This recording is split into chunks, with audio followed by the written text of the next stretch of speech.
एजाज, क्या हम समझें कि इस बार हुकूमत के पास या रियासत के पास कोई स्ट्रैटेजी है, या तारीख की तरफ ही लौट जाएं कि ये स्ट्रैटेजी यही होती है कि डराओ धमकाओ और जब प्रेशर आए तो लेट जाओ, पैरी पै जाओ?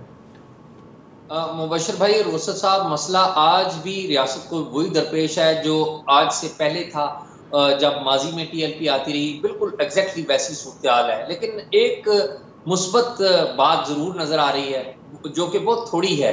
प्राइम मिनिस्टर ने मौक़िफ़ इख्तियार किया है कि वो किसी भी सूरत इस जमात के साथ मुज़ाकरात नहीं करेंगे।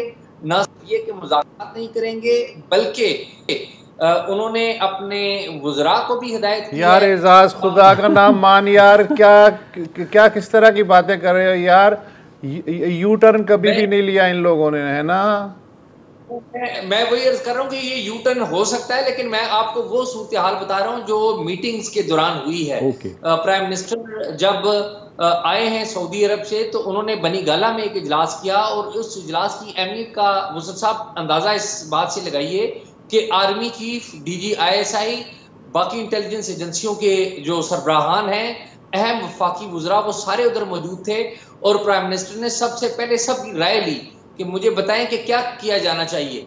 तो तमाम लोगों ने ये राय दी कि जी इस तंजीम को आगे निकलने का मौका दें, इनको थोड़ा सा कुशन दे दें, बातचीत कर लें, मुज़ाकरात कर लें। तो उस मीटिंग में प्राइम मिनिस्टर ने कहा कि ये दहशतगर्द हैं और इनसे कोई बातचीत नहीं होगी, और तमाम लोग बाहर जाकर, जितने भी गुजराएं, ये बात जाकर ऐलान करें कि ये दहशतगर्द और फसादी हैं, इनसे कोई बातचीत नहीं होगी। और तो ये तो वो है, क्या शेख रशीद काबीना के इजलास में शरीक नहीं थे जिन्होंने आज शाहजेब खानजादा के प्रोग्राम में कहा कि मैं जुमे और हफ्ते को भी बातचीत के लिए तैयार हूं? क्या वो आज के इजलास में नहीं थे?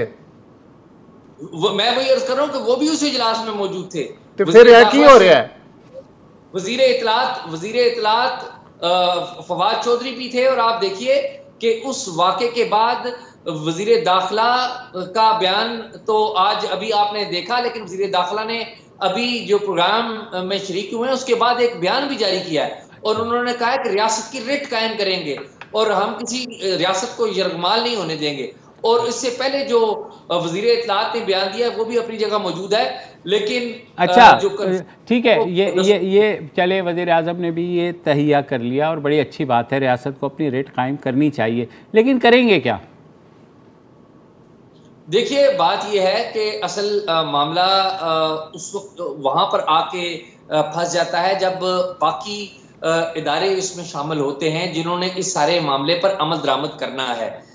इस वक्त ये एहतजाजी मुजाहिरीन इस वक्त पंजाब में हैं, और पंजाब की सूरत हाल ये है कि पंजाब में तमाम जो कमांड है पुलिस की वो रेंजर्स को दे दी गई है, और रेंजर्स किसकी कमांड में है ये आपको भी पता है, ये मुझे भी पता है। अब डिपेंड ये करता है कि कमांड जिनके पास है रेंजर्स की, क्या वो प्राइम मिनिस्टर की जो पॉलिसी है उस पर अमल दरामद करते हैं, या वो अपनी सिचुएशन को देखकर कोई पॉलिसी बनाते हैं।